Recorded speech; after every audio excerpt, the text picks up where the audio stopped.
You're hanging out in the House of Sunny podcast, where it's always sunny, mostly because of your host, comedian and YouTuber, Sunny Lohman. Want to know what Sunny and her friends are thinking about this week? Well, here she is, Sunny Lohman. Hey everybody, welcome to the House of Sunny podcast. I'm here with Doug. We're starting with a royal report this morning. Oh boy. Now it's time for the House of Sunny's Royal Watch. Shit. I wasn't anticipating this. So prepare myself mentally. First of all, I got to tell you about my Halloween, which is related to the royals. I was Queen Elizabeth. I'm going to share my screen and show you my super awesome costume. I have to tell you about this experience because it was so special. All right, here's my costume. Oh my God. Check me out. Wow. Yeah. You look English. I look I am English, right? Yeah. I actually look like the freaking queen. I've got the same kind of features.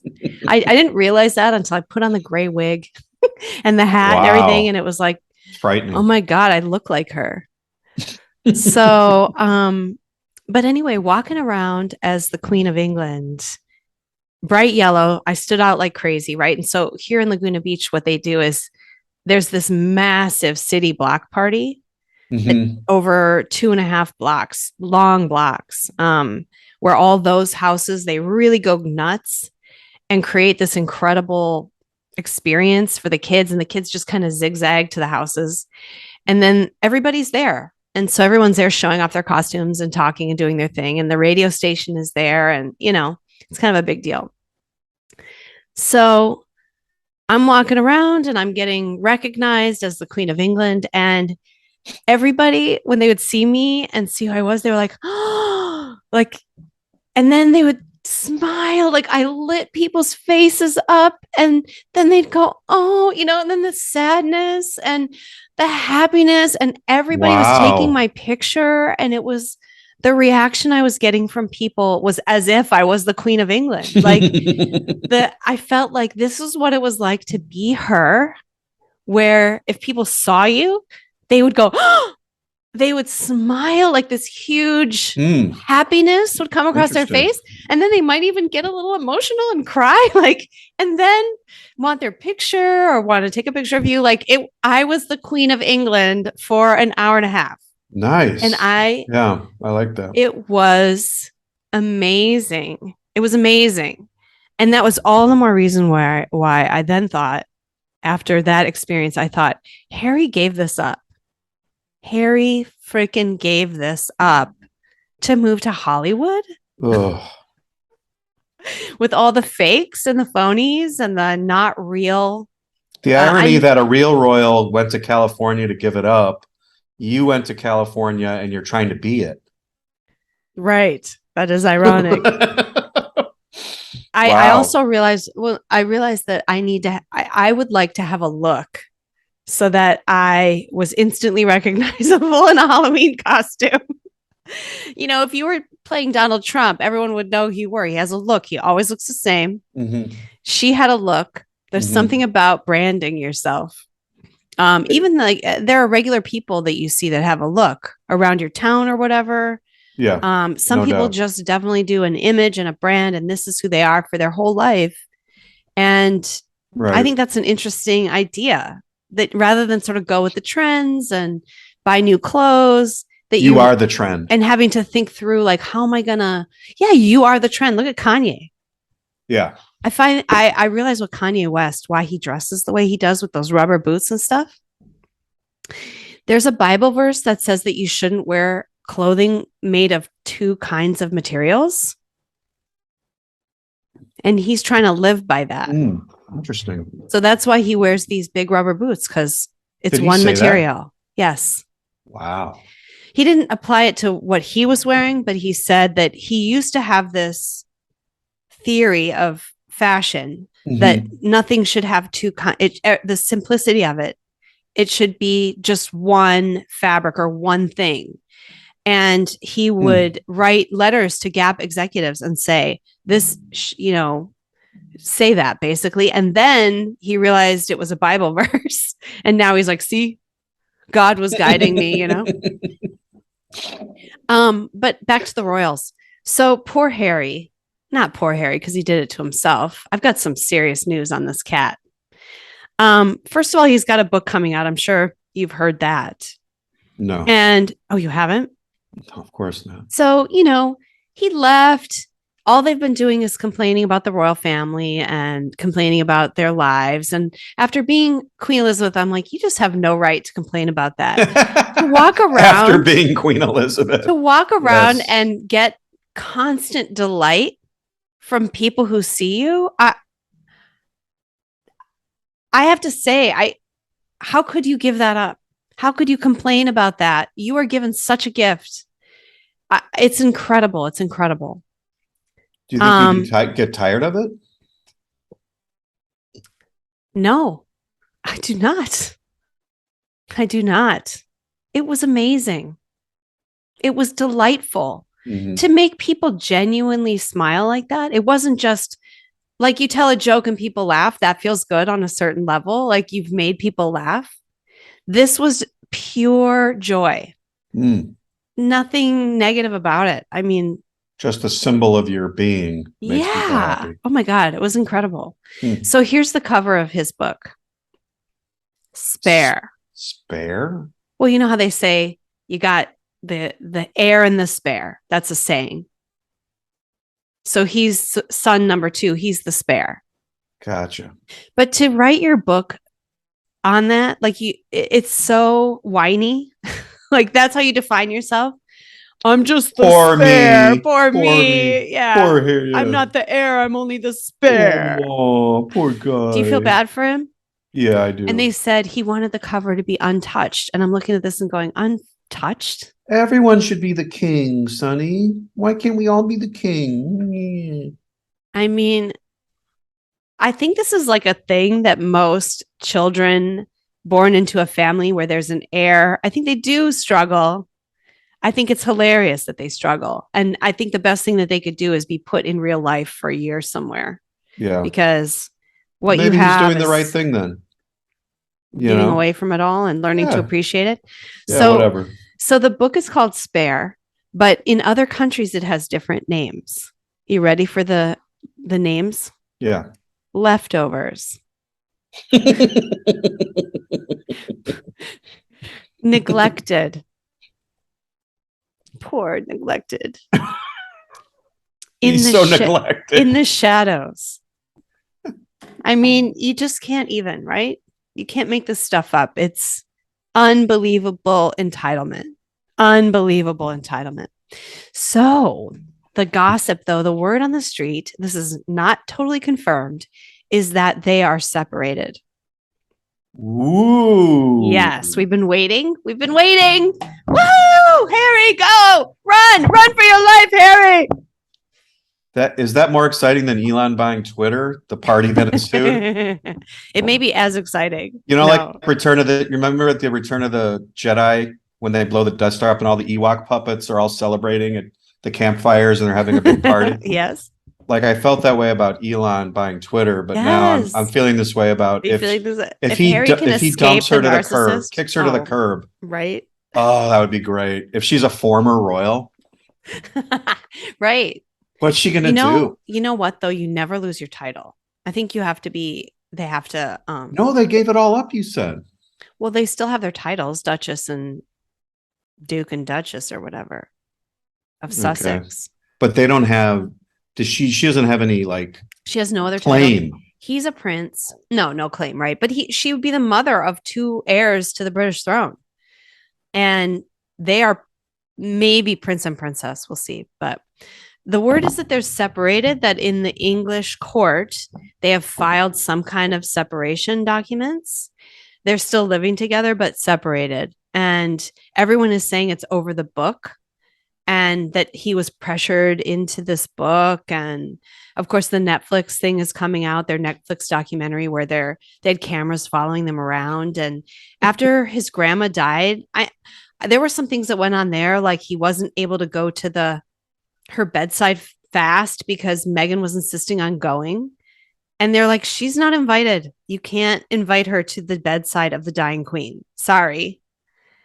And apparently they got into a big fight about it, and he was trying to get that changed, and Prince Charles refused. And so anyway, he was late for the plane and had to take a different plane. I mean, she is such a horrible person. And I think just the death of the queen is all about her. Yeah, I think going through that and then seeing how his family is so disgusted, and I don't know, maybe he saw the light. But his book, how embarrassing. I mean, he maybe didn't even pick that title. Other people may have picked that title. And wouldn't you be just embarrassed if your bio was coming out, your auto bio was coming out, and the title was basically ridiculing and making you look like a whiny bitch? Yeah, it's totally it's totally emasculating. Oh, like I can't imagine as a man like agreeing to this kind of emasculating title. Right, makes you look like a wuss. It feels like a clickbait title versus something he would have actually wanted. But who knows? I mean, we've watched him be a complete creep for years now, so it wouldn't. Yeah, this is on brand for him because I mean, look who he married. I mean, that's all it tells you all you need to know. He is a spare. Yeah. So we'll keep our eye on that for you. We're monitoring the situation. Speaking of Elon and Twitter, so you guys can follow me at Sunny Loman over there, and you can follow Doug at the Rat Cap over there. And it was crazy that first day. Everybody was just on there saying shit to test whether or not it got them kicked off. Mm-hmm. It was nuts. It was an Ewok party. With the ghost of Darth Vader was there too. Total Ewok party. Apologizing man. The Death Star blew his fascism.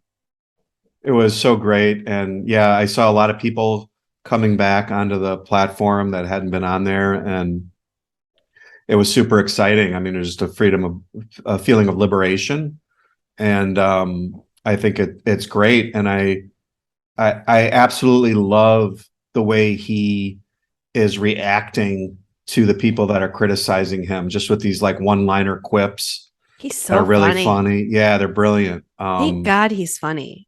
And he's a really good troll because like people think they're owning him, and he just owns them times 10 right back. Like when the New York Times said Elon Musk quotes an article from a fake news site, because of his response to the Pelosi thing, and his response was, "No, I didn't quote the New York Times." Yeah, I saw that. This is false. I didn't quote the New York Times.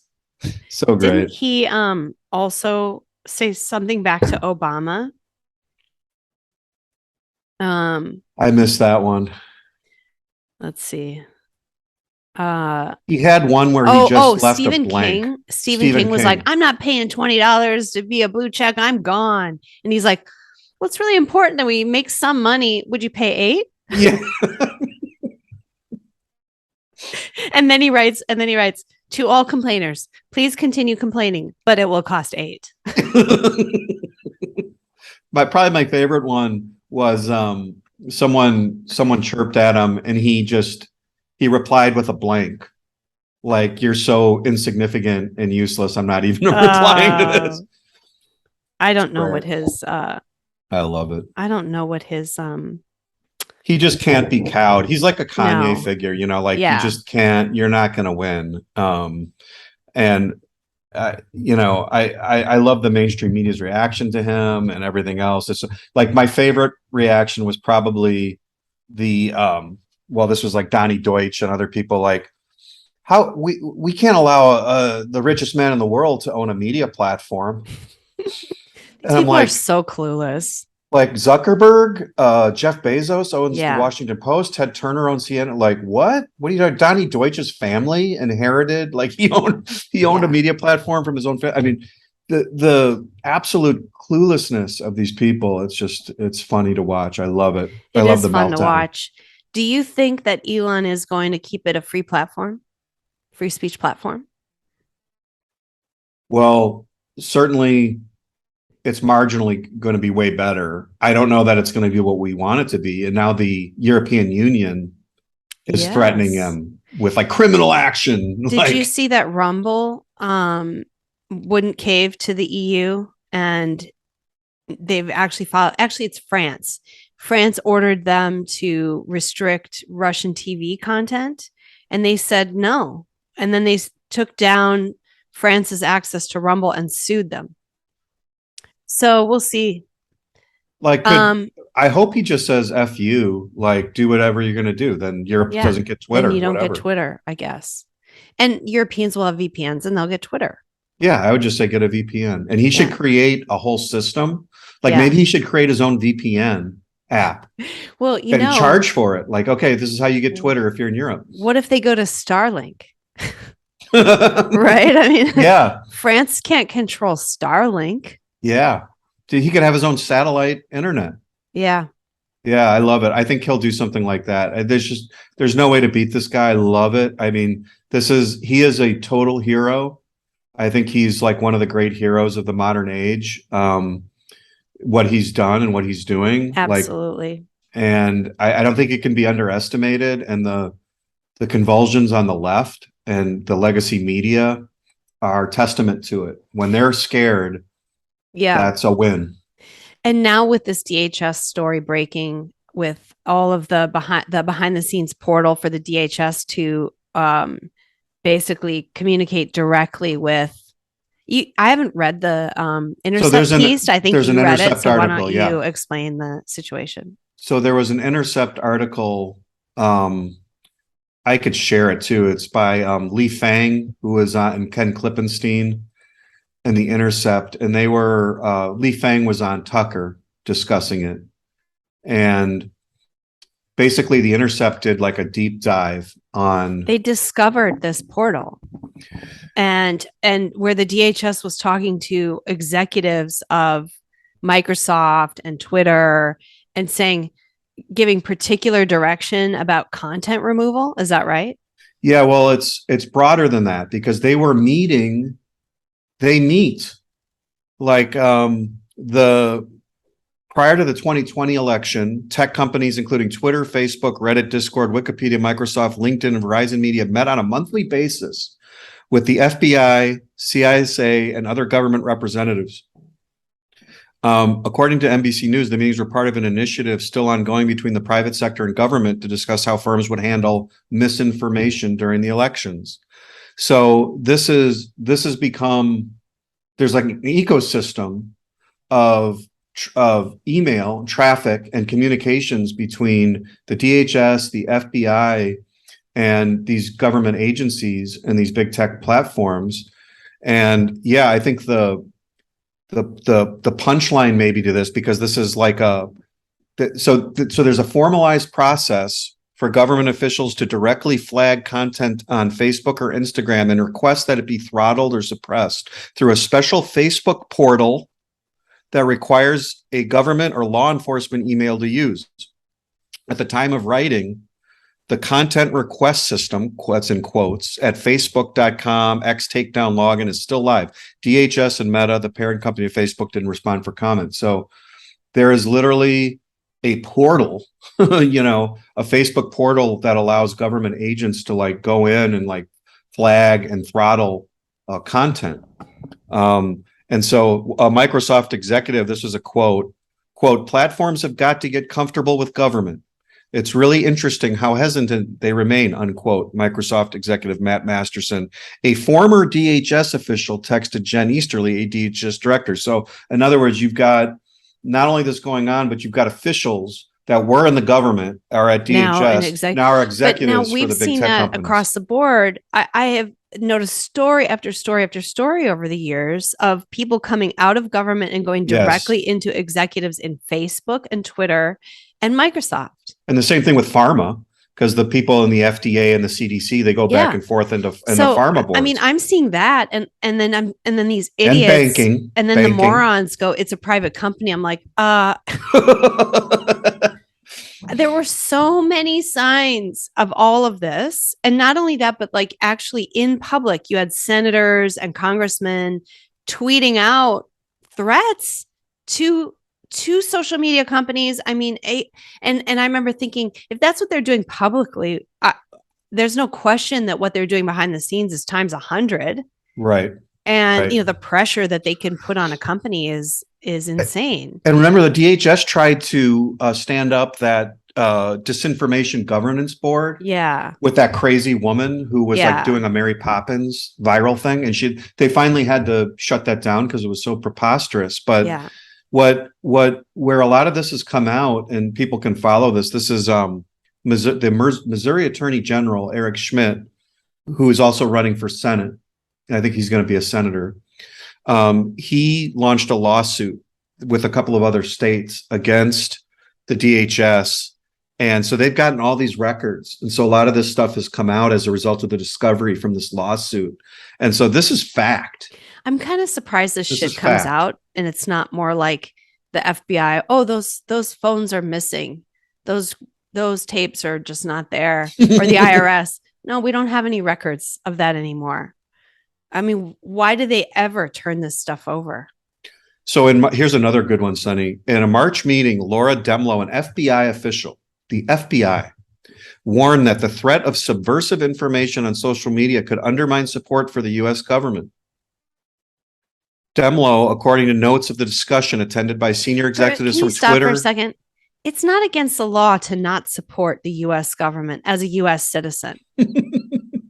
No? It's not against the law to not support the U.S. government as an American citizen. That's actually our right to say, fuck them, they suck. I don't support them, especially the current people in office. I don't support them. Why did anyone ever think it was okay for the FBI to go after quote unquote misinformation that might lead some people to not support the government? Like, it's okay to not support the government. So that is what free speech is. How can they just say that? Like, well, but it might have led to people not supporting the government. Really? That's interesting. That was in a meeting, by the way, with Twitter and JP Morgan Chase. Yeah, and Chase just canceled Kanye. And they canceled Kanye for saying something kind of confusing and weird that other people have said much, much worse. And then somebody was saying, Epstein, after he was convicted of child rape and trafficking, still had his Chase account. It's like, it's all on. When you see this kind of double standard, though, you know that it's on orders. It's orders. It's not like just bias, No, of course. They've now successfully conflated the Democratic Party with the U.S. government. So opposition to the Democratic Party / U.S. government / deep state is equal to misinformation, which is equal to crime. It is a threat to our democracy. Ours, meaning the Democrats' democracy, the Democrat voters, not the Republican voters and the other citizens of the United States, the libertarians and everybody else. So our democracy literally means Democrats. Babylon Bee, this is the perfect encapsulation. The Babylon Bee headline was DHS announces they will suppress as much speech as it takes to preserve democracy. Yeah. I shared that this morning. That was which is perfect. That's like perfect encapsulation of this. I mean, it is, but anyone who thinks that the banking system, pharma, or big tech is literally meeting with the FBI. Well, we knew years ago that MasterCard had been compromised, that the CEO was like totally on board with Yeah. the I can't remember how I knew that, but there was some kind of story and they were canceling people right and left. And it's just Right. So when, but at that time, remember the argument was, well, that's just their political view and they're a company. So if they want to, if you're MasterCard or a bank and you don't want to deal with gun dealers or something like that, then you have a right to do that. And now what we're seeing though is that these are actual operations. my There's an argument at the operation. time, though, a bank is not allowed to be political because they're so regulated. Correct. They're de facto government already. But even the minor thread of an argument that, well, this is just the executives in charge, it's their political views. And so, and you and I would both agree, well, no, they're still highly regulated by the government. You can't be using a political criteria in an organization that's like even regulated massively by the government. Yeah. Well, now we know not only is it just not a political view, these people are literally meeting with officials from the government and have a literal platform to suppress content. I mean, there's no denying this anymore, that we have a fascist regime in power, an unelected fascist regime that is censoring and throttling content. Do you think those people who said it, but it's a private company, do you think they're feeling stupid today? Do you think they're recognizing that they were wrong? The libertarian objectivist types. I think some of them, I mean, if they're honest, they have to. If you're honest, you have to. If you're not, then you are an absolute ass clown. I mean, you're like, yeah, I get that I sometimes connect reason. dots before other people. It happens to me a lot and I get frustrated and I think, are these people stupid? But then I just have to realize that it's kind of my specialty. And I also pay a lot of attention to news. So I'm probably exposed to a lot more of the dots to connect. I'm sure you feel this way too. When you get referred to as a conspiracy theorist, but you've read all the books that I write give about the facts. I wrote about stuff like 5 and 10 years ago that's coming true. I mean, yeah.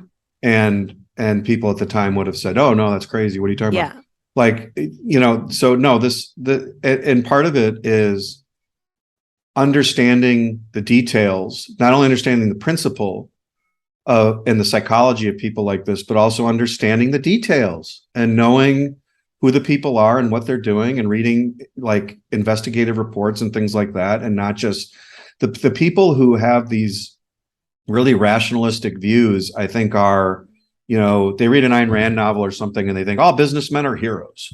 But that's not what you get from an Ayn Rand novel. I mean, that's not what I got, but that's what I'm saying. That's what they get. Oh, excuse me. Hey, Pierre. Pierre.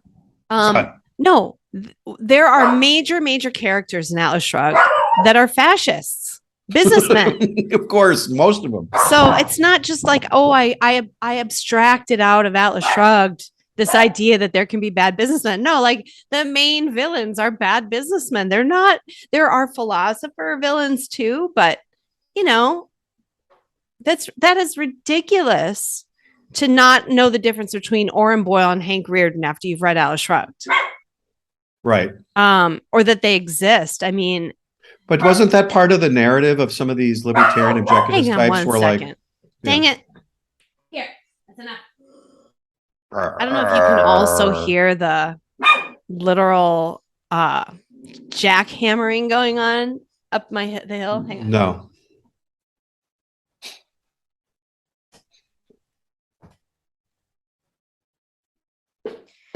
My dog gets really upset when his master isn't in the house.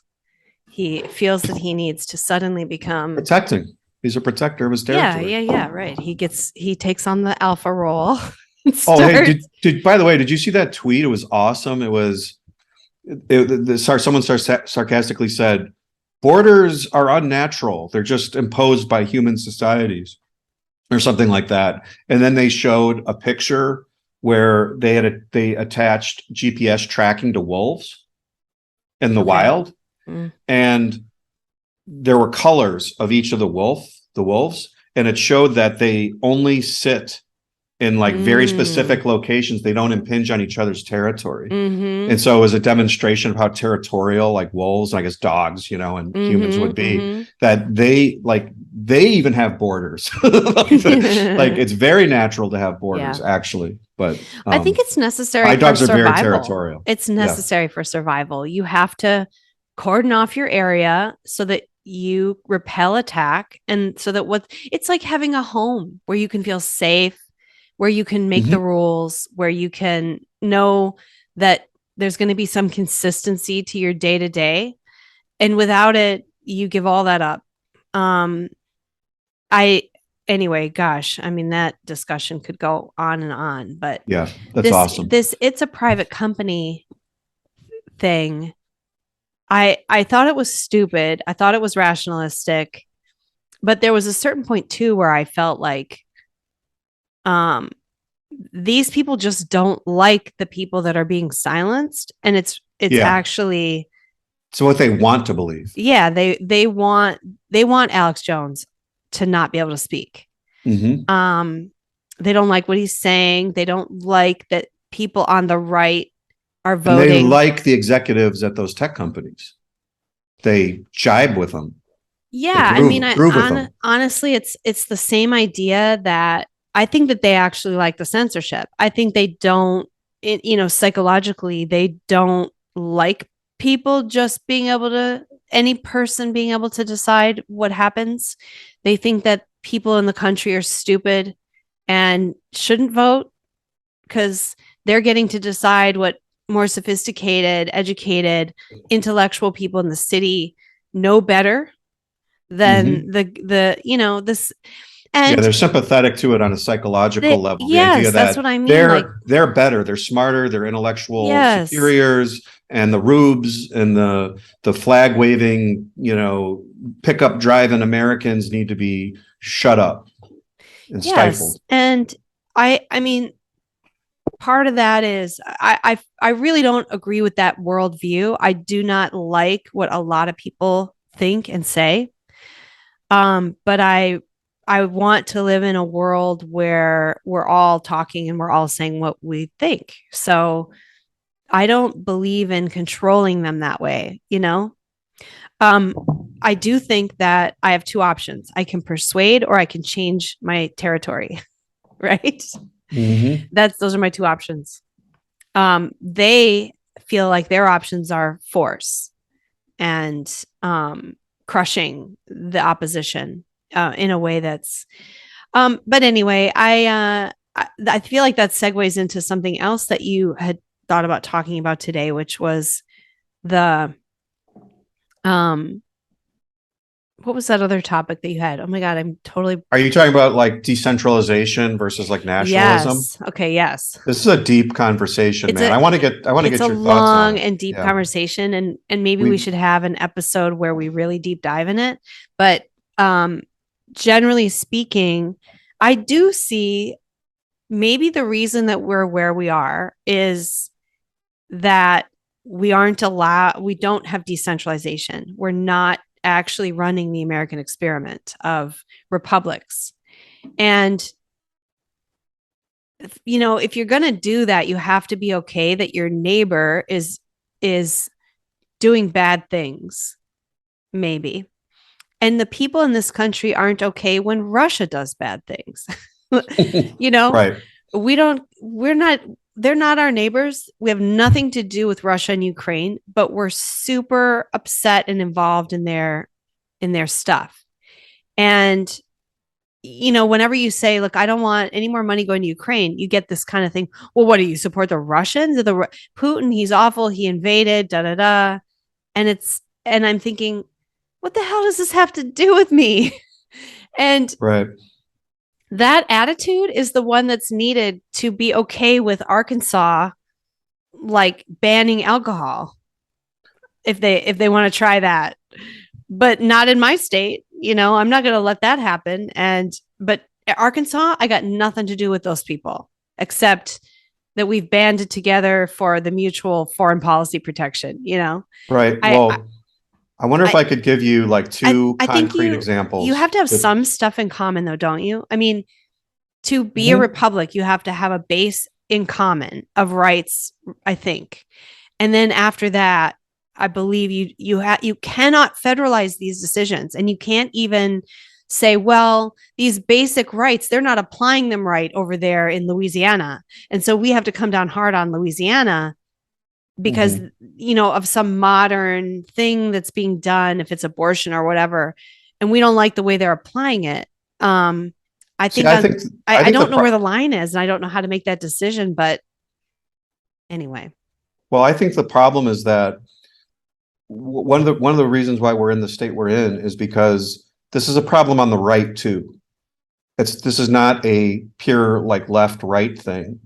This is a failure to, I think, understand and appreciate federalism and the initial American system. And I'll give you two examples, like Massachusetts state religion and prohibition. Okay, those are like two things that really happened in our history. So after the founding, the state of Massachusetts had a state religion, and they had state religious tests, and they had kind of a church, like a state church, and you had to pledge fidelity to that church in order to be, an office or to be a teacher, whatever.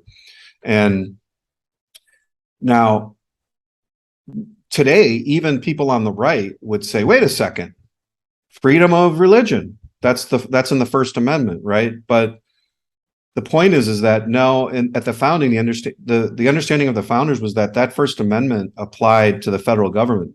The federal government could have a religious test, but states could, because states were sovereign. So each state was its own independent nation. And if Massachusetts, and every state has its own constitution. Correct. Yeah. And they could amend their own constitution and say, like Virginia did. Virginia passed its own constitution and said, we have a religious bill of rights and we have freedom of religion in Virginia, whereas Connecticut did not. And then the famous letter of the Danbury Baptist from Connecticut to Jefferson was like, boy, in Virginia, we have freedom of religion. Someday, hey, hopefully in Connecticut, someday you guys get that. That would be great. But that was the difference between now, like Connecticut, Virginia, South Carolina, these were all different nations.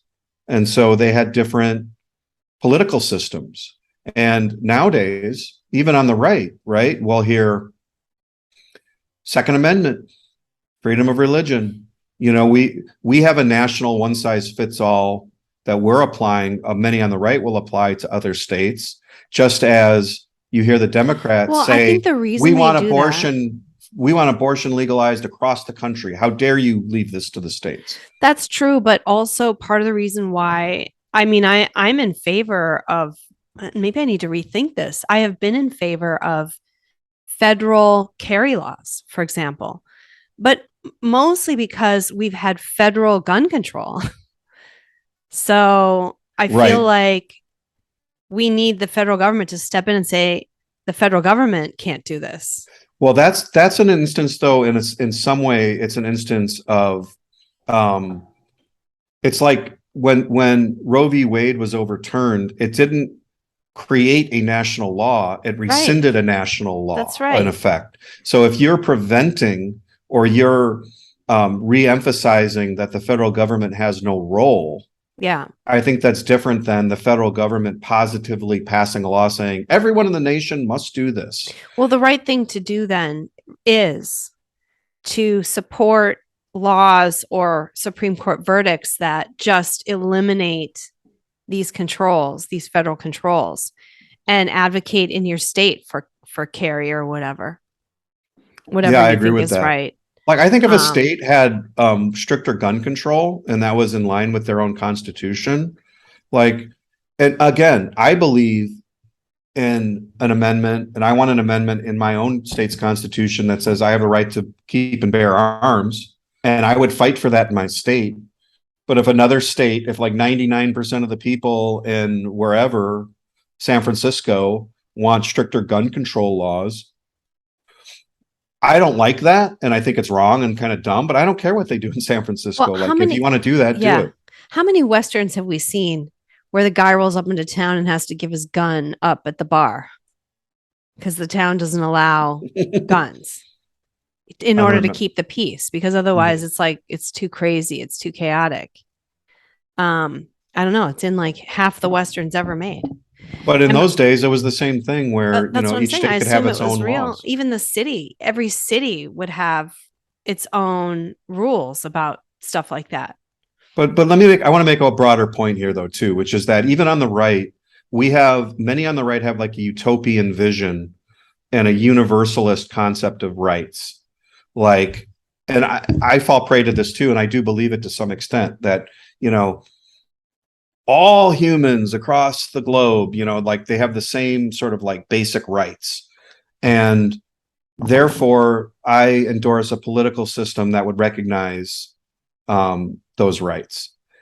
And yet, here I'm saying, no, no, no, no, wait a second, like certain political areas or polities or political communities or states can have their own laws. And I think what I'm saying is, to some extent, yes, I believe there are kind of universal rights, things that if you want to live well, you should recognize, and you should have the freedom of speech and the freedom to Maybe own this guns is and everything else. one of But the flaws of our federal government is but it's that, utopian, I think, to try and apply yeah, a universalist idea across the globe.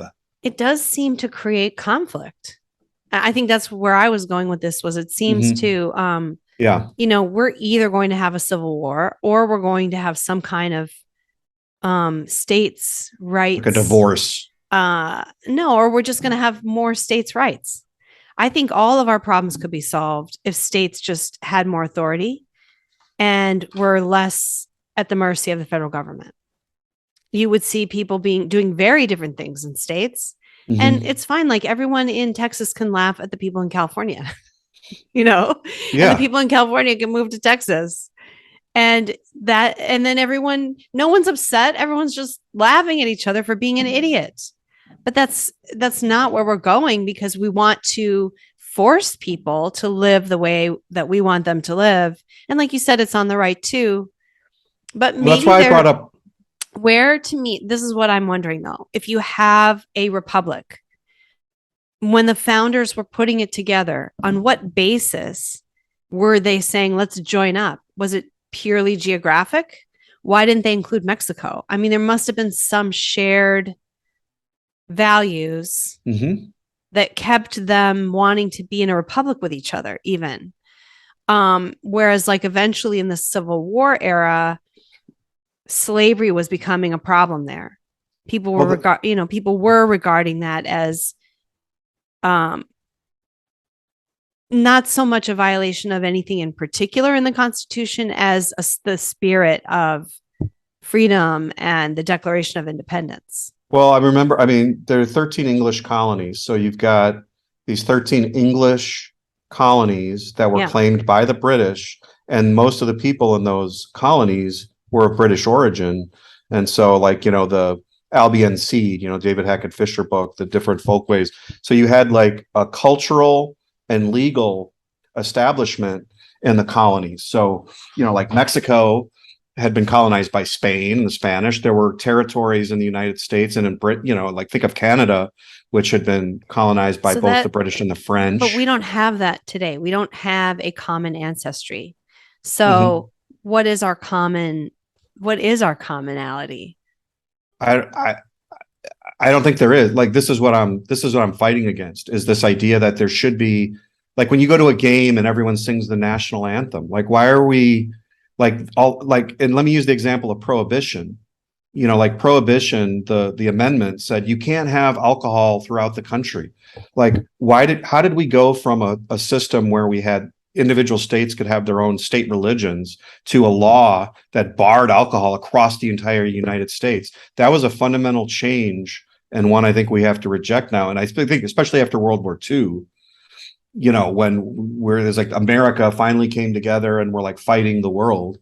And suddenly we have like nationalism. We have the US flag and we have the Pledge of Allegiance. And, when we say the Pledge of Allegiance, we say the Pledge of Allegiance to, it's to the United States. It's not to your state or your community. Right. But and I don't think there is a commonality. I think there was a cultural commonality, right? English culture and the values within that, to a large degree. There were things in common that made you want to join up with each other to be a bigger country to create I- a citizenship of a wider country. I would debate that though. I would debate that because I would say no. Most of the founders, like their states, were individual political cultures. Like Yeah. the Virginians hated the Northeasterners. I think what they said was, let's have this constitution, and and we're going to really delimit the central government's power. Yeah. And they're only going to do a couple things. But there was a big debate because a lot of the people, like But I guess what Alexander I'm Hamilton saying and stuff, is, wanted a bigger role. There's a lot of them that wanted a bigger role. They were Yeah. nationalists. and there were people who wanted to have a very, very limited role, but were willing. What I'm saying is, like, what if you're a freedom respecting group of people in, Kansas, and you believe that you can't impose that on your neighbor state.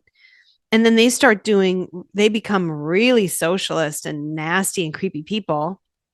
And it's causing you problems, and you're having to sort of watch your border, and, and maybe you don't want it, but you have freedom of movement. And so it's causing you problems. I guess you could decide to block them from coming in.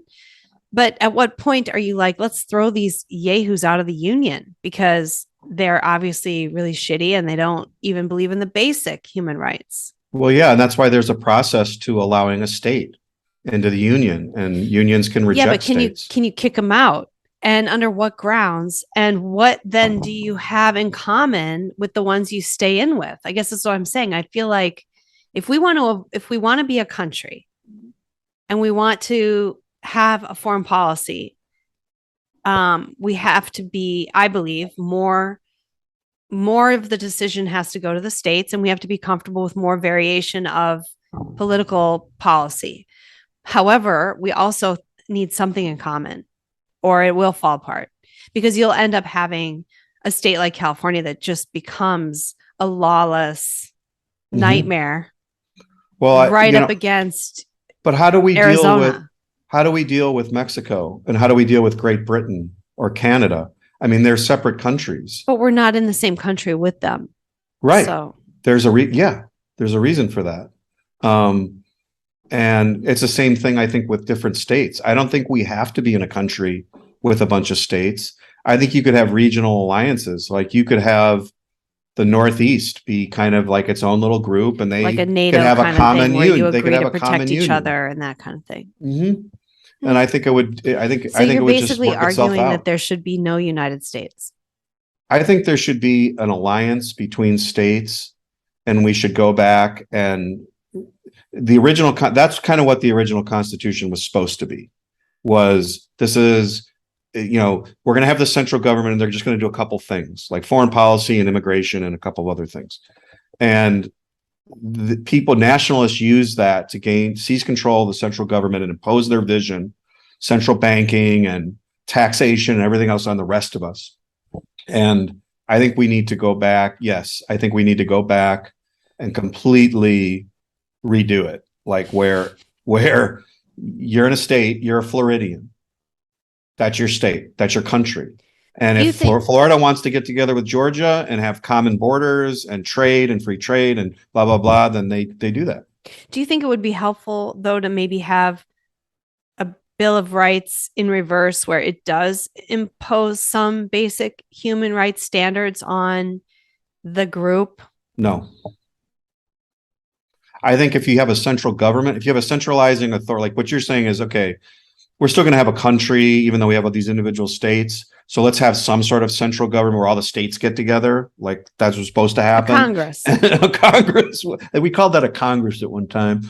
And, let's say they were really, really limited now in some way. I think you could still have, you would still have to have a Bill of Rights in there that says this central government, these are the things they can't do. Yeah. But what if there's a Bill of Rights that says, and no state shall enslave anyone, and no state shall. Well, I think if a state does that, I think the rest of the states could say, we don't want to deal with you anymore. Like we don't deal with North Korea. We could just say, look, North Korea, you're horrible. You're a slave pen. You're a dictatorship. Yeah. We're banning and embargoing all trade with you. And we're going to basically build a wall around you. Right.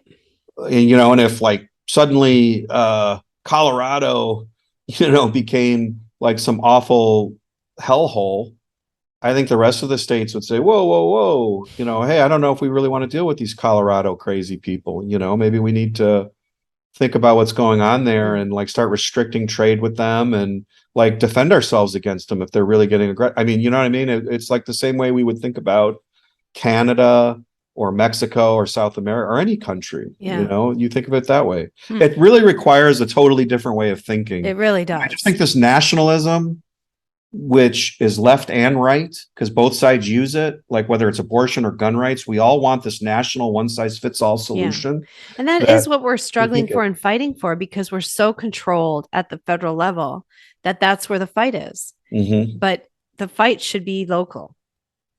Yeah. Like, why do we care about the Congress? Well, we care about it because they're so powerful, because they can pass Obamacare and Social Security and Medicare, and there's a federal income tax, and there's a central bank, and they're sending our military all over the world in our name with our money and our people to crush, and invade other countries. I mean, there's a reason why we have to care about Washington. And really,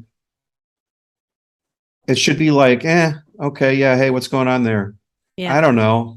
There's a couple trade issues between a couple states, and we do have to have a treaty with Britain. So let's let those guys and, the central government handle it. But really what's going on is what's going on in my city, in my state. And, that's what we should care about again. And here we're all like, we're so focused on the political scene and what's Biden doing and Pelosi. Yeah. And I mean, this is what's making us crazy. It is what's making us crazy. And the fact that half the people really don't agree.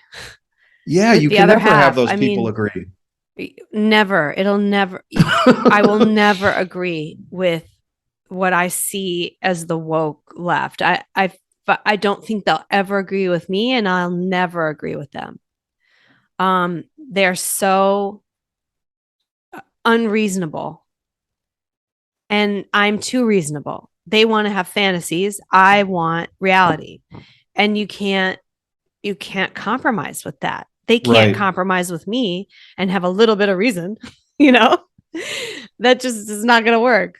So, yeah. And so then you're fighting over which of those sides are going to seize the reins of the federal government and control 350 million people. Yeah. That's crazy. And because they're so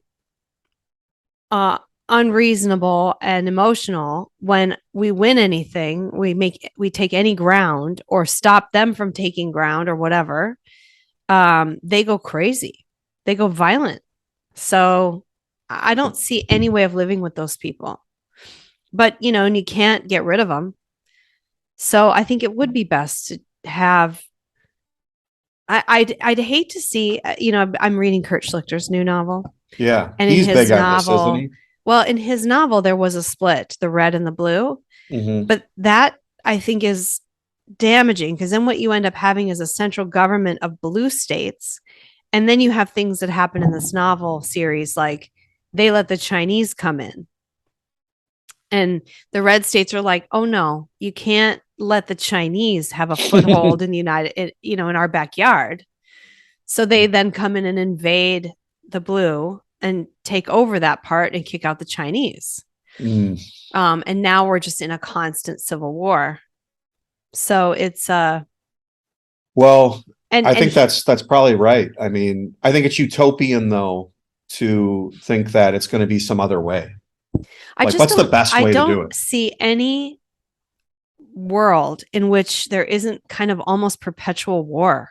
That sounds sort of funny, but I know we've had this incredible period of time without it. And I don't know how you set up humans to not end up, because there just are, it's like take it in a smaller scale. You work in an office. At some point, some asshole is going to come in there and make waves and make trouble. And either you fire that person, which would be the active force, get rid of them, exile them out of your little office society, or they will end up corrupting it. And then you'll have to leave. So, Mhm.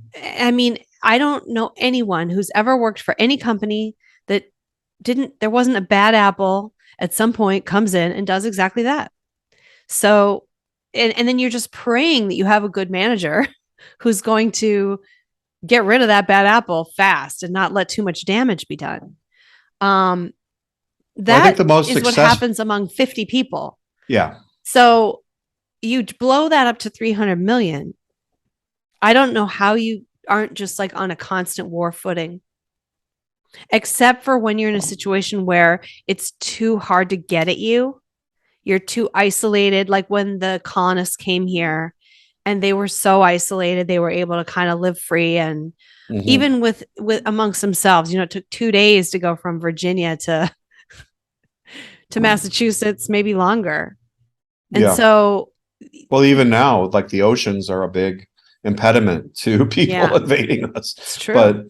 But no, I mean, I think this is a universal problem. It's always a problem with human beings. I think the most successful version of the United States is what we had before the Civil War, which was federalism, where each state was sovereign and they Yeah. dealt with each other. And even the period right after the Revolutionary War, before the passage of the Constitution, where you like that was before we even had a constitution, where each state was just completely sovereign. And there were a lot of problems between the states until they had a constitution that sort of unified things. But I think we need to go back and revisit a lot of that thinking and start to But think about rejecting nationalism as but we a. also don't want to be at war constantly with neighbors. Mhm. So I don't know. I don't know. And I know Well, the founders went through all of this in their own heads and their own papers. Like it's all part of the problem of what is the best social system to set up for maximum freedom for men. It's hard. It's a hard problem. I don't think, but I would take issue a little bit with that because I don't think they were thinking that. I don't think they were thinking what's maximum freedom. I think a lot of it was based on the traditions, the British tradition and Anglo-Saxon tradition and like their own experience with their own communities and figuring out like, how do we,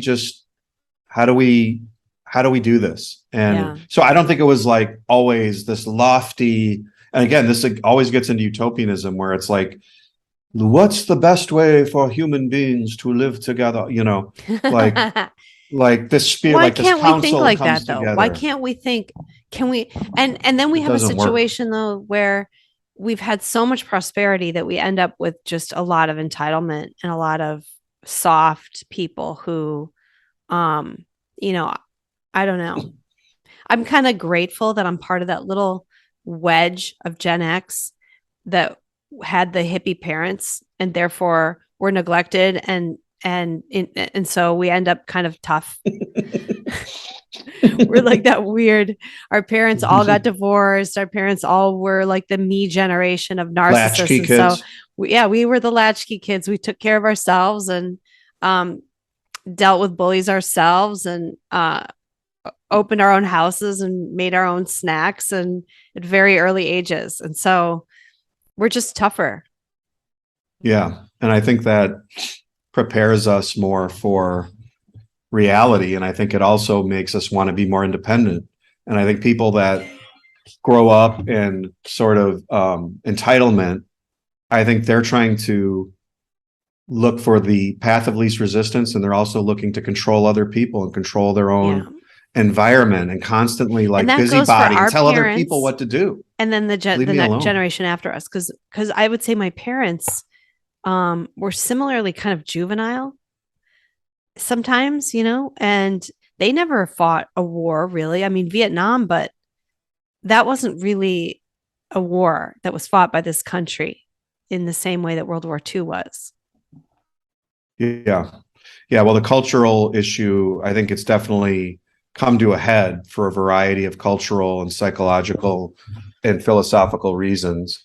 And now, to me, like what I see happening, and a lot of what my thinking is just a reaction to what I see in my own experience, which is there's no reasoning with these progressives. Yeah. Like their ideology, which is a religion and a cult, is so antithetical to like common basic human freedom, freedom of speech, freedom of trade, just independent individualism, that they are a huge threat.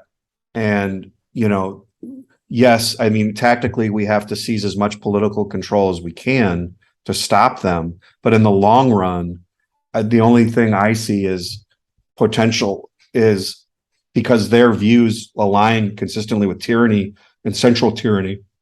So they're always going to have that advantage of having deep state operators ally with them because, oh, did you say centralized control? Oh, good. Yeah, I'm for that too. Like those people are always going to congeal together. Yeah. The only thing we have are the states to protect us. It's like those are the only entities and institutions powerful enough to go up against, the federal government system. Well, it will be interesting to see after the election this fall here, coming up here, how things shake out in terms of states. Carrie Lake is kind of amazing. Should be a red wave, right? Well, that's what they're saying. And I am so done. Like I've been so wrecked by the last election that I don't even believe. I feel like I'm seeing the same pattern in the culture right now, which is the Democrats are not campaigning. They're awfully quiet. There's something almost like urge. They've rigged the election again. Almost like that. Well, but you have this urge to go, see, they know they screwed up and there's going to be this red wave and they're just in retreat. But that's what we thought in 2020. And there was a red wave and then there wasn't. So, and I remember Biden not campaigning at all. So I thought, well, they just gave up. They've just given up because they know they screwed up and they're going to lose. And then they won. So I think that they know what's going to happen.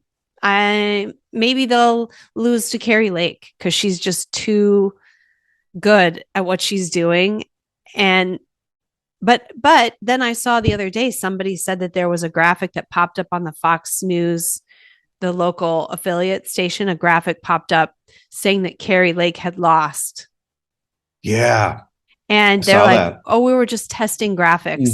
And the woman's like, I have worked in news for, 23 years. You don't test graphics. It was especially not on a live broadcast. So, well, if this red wave, which is anticipated by polls and the prediction markets, which show a 75% chance that the Republicans are going to take the House and the Senate, and there's going to be red wave even at the local levels as well.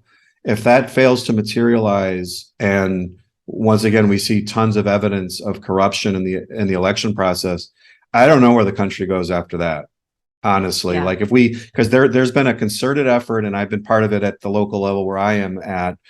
There's a concerted effort on election integrity across the country. Yeah. There is a huge effort legally to go in. It's all so slow, though. It takes so much time and legal maneuvering, and it's slow going because we're using the law to try to protect our rights. But I'm saying it should be a little bit better, and if it's not, if it's just as bad, and they're like shutting people out and shutting observers out, and there's weird middle of the night stuff going on again, I think we could be in for a serious political upheaval. Interesting to see. Do then people just lay over, or do we actually end up in an internal war of some kind?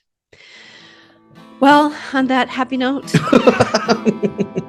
we always end with something very happy. Oh my God, we have to start ending with something happier. Let us know in the comments what you want us to talk about, and hope you enjoyed the show today. We'll see you next week. It's been the demise of bad ideas, and we'll know what's right when she's done. So download this free podcast now, and give perspectives you may lack.